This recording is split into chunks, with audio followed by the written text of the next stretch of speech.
Hello বন্ধুরা, আজকে রান্না করব ইলিশ মাছ।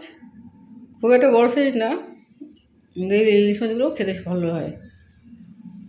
বেগুন দিয়ে করবো আজকে, হালকাভাবে ঝোল রান্না করব। আজকে আর কোনো সরিষা বাটা দেবো না, কোনো মশলা দেবো না। ইলিশ মাছকে বসে করে ধুয়ে টুয়ে দেবো, নুন হলুদটা মাখিয়ে দিচ্ছি। সবসময় তো সরিষা বাটা দিয়ে খেতে ভালো লাগে না, মাঝে মাঝে একটু পাতলা ঝোলও রান্না করে খেয়ে দেখবেন, খারাপ লাগবে না, ভালোই লাগবে।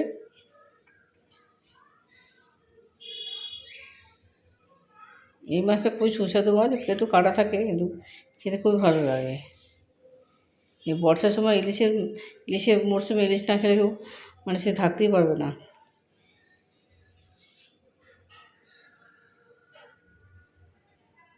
এবার আমি কড়াই বসিয়ে দিয়েছি, কড়াইয়ের মধ্যে তেল দিয়ে দেবো। সরিষার তেলেতেই রান্না করব। যদি আপনারা সাদা তেল ব্যবহার করতে চান সাদা তেলও রান্না করতে পারেন, তবে ইলিশ মাছ সবসময় সরষের তেল দিয়ে রান্না করলে ভালো গন্ধটা আসে। সরষের তেলে যে ঝাঁঝালো গন্ধ থাকে। ইলিশ মাছ খুব কড়া করে ভাজবো না, হালকাভাবে ভেজে নেবো। ইলিশ মাছকে এমনি তেল বেরিয়ে আসবে, বেশি করে কড়া করে ভাজলে সেই স্বাদ চলে যাবে। তাহলে হালকাভাবে নেড়ে ছেড়ে এপিট ওপিট করে নিচ্ছি। খুবই নরম মাছ, একটু তেল লাগলেই ভেঙে যেতে পারে।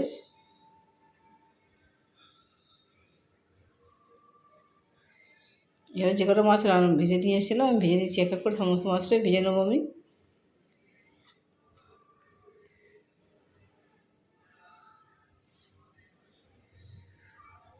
ইলিশ মাছ কাঁচা ইলিশও রান্না করা যায়, ইলিশ মাছ অনেক রকমভাবে রান্না করা যায়। যেভাবেই রান্না করুন না কেন ইলিশ মাছ দুর্দান্ত স্বাদের হয়।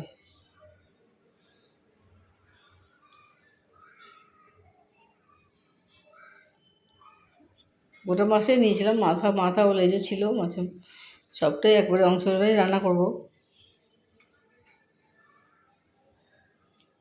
আমি বড় বেগুন নিয়েছি, আপনার পালে লম্বা লম্বা সরু বেগুন নেবেন। ওই বেগুনগুলো দিয়ে ইলিশ মাছের ঝোল খেতে খুব ভালো লাগে। শিংরাজ বেগুন লম্বা লম্বা, ওই বেগুনগুলো দিয়ে রান্না করলে আর খুব ভালো লাগবে।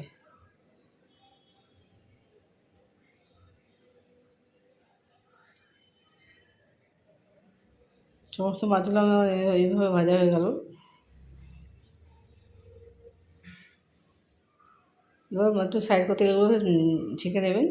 তেলগুলো ছেঁকে নিলে নিজে যে তেলটা পড়ে থাকে ওই তেল দিয়ে রান্না হয়ে যাবে। ইলিশ মাছে বেশি তেল দিতে লাগে না, অল্প তেল দিলে ইলিশ মাছ থেকে তেল বেরিয়ে আসলে ওই তেলেতেই আপনারা রান্না করে নিতে পারবেন।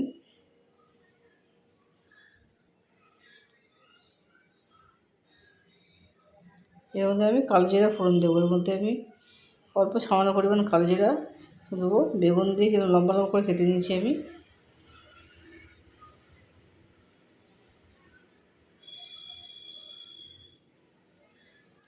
অল্প পেঁয়াজ নিয়েছি, বেশি পেঁয়াজ দেবো, অল্প পেঁয়াজ দিয়েছি, এতে স্বাদটা বেড়ে যায়। যে কোনো পেঁয়াজ দিলে মাছের মধ্যে দিলে খেতে খুবই ভালো হয়ে যায়। যেহেতু ইলিশ মাছ বেশি পেঁয়াজ দিতে হবে না, ইলিশ মাছে পেঁয়াজ না দিলেও রান্না করা যায়। আমার অন্য অন্য রেসিপি আছে দেখুন মাছে, ইলিশ মাছে, তার মধ্যে পেঁয়াজ ছাড়াও আছে। এটাতে আমি পেঁয়াজ দিয়ে রান্না করে দেখাচ্ছি। এবার যে লম্বা লম্বা করে যে বেগুনগুলো কেটেছিলাম দিয়ে ভালো করে ভেজে দেবো। পেঁয়াজ আর বেগুন একসঙ্গে ভালো করে ভেজে দিতে হবে। যতক্ষণ একটু ব্রাউন ব্রাউন হয়ে আসে ততক্ষণ নাড়তেই থাকবেন।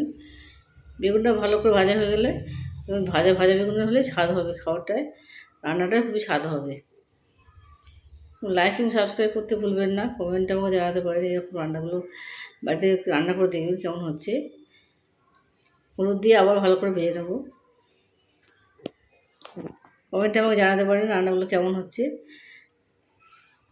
সামান্য পরিমাণ লঙ্কা গুঁড়ো দিল, আপনারা চাইলে কাশ্মীরি লঙ্কা গুঁড়ো দিতে পারেন এবং কাঁচা লঙ্কা দিয়ে দিতে পারেন, তাহলেও খেতে খুব দুর্দান্ত আসবে। সামান্য কিছু কিন্তু বেশি মশলা দিলাম না, সামান্য পেঁয়াজ আর সামান্য লঙ্কা গুঁড়ো। বেশি লঙ্কা গুঁড়ো দেওয়ারও প্রয়োজন হবে না, হালকা ঝোল খেতে বেশি লঙ্কা গুঁড়ো না দিলেও চলবে। এবার পরিমাণ মতো নুনটা দিয়ে দিচ্ছি, যেহেতু ঝোল করবো একটু সেই পরিমাণ নুন দিয়ে দিলাম। ভাজতে ভাজতে এখন বেগুন কত নরম হয়ে আসছে, মশলা সমেত বেগুনগুলো ভালো মতো ভাজা হয়ে গেছে। এবার আমি ঝোল করার মতো জলটা দিয়ে দিচ্ছি, যেহেতু ঝোল করবো সামান্য একটু ঝোল মতো জল দিলাম। বেগুন তো ভাজতে ভাজতে নরম হয়ে গেছে, বেশি সিদ্ধ হওয়ার দরকার নেই। এবার ফুটে উঠেছে, ফুটে উঠলেই মাছগুলো এক এক করে ছেড়ে দেবেন।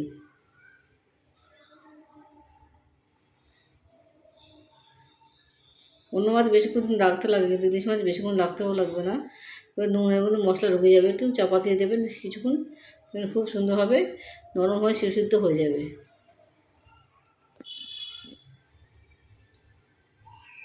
এই ঢাকা দিয়ে রান্না করলে তাড়াতাড়ি হয়ে যাবে, ভালো মতো সিদ্ধ হয়ে যাবে, বেশিক্ষণ লাগবে না। শেষের দিকে নামাবার আগে একটু কাঁচা লঙ্কা ছিঁড়ে দেবো। এই কাঁচা লঙ্কা ছিঁড়ে যে ঘ্রাণটা বেরোবে এবং ইলিশ মাছের সে দুর্দান্ত লাগবে। কাঁচা লঙ্কাটাকে এভাবে চিড়ে দেবেন। এবং হয়ে রেডি হয়েছে আমার ইলিশ মাছের ঝোল। ঝোল রেখেছি, কিন্তু শুকনো করিনি। এবং গরম ভাতে পরিবেশন করুন। এই ঝোল দিয়ে এক থালা ভাত খেয়ে নেবেন। বেশি কিছু রান্না করার দরকার নেই, ইলিশ মাছ দিয়ে দেখুন ভাত খাবেন, দেখবেন আর কোনো কিছুর প্রয়োজন হবে না।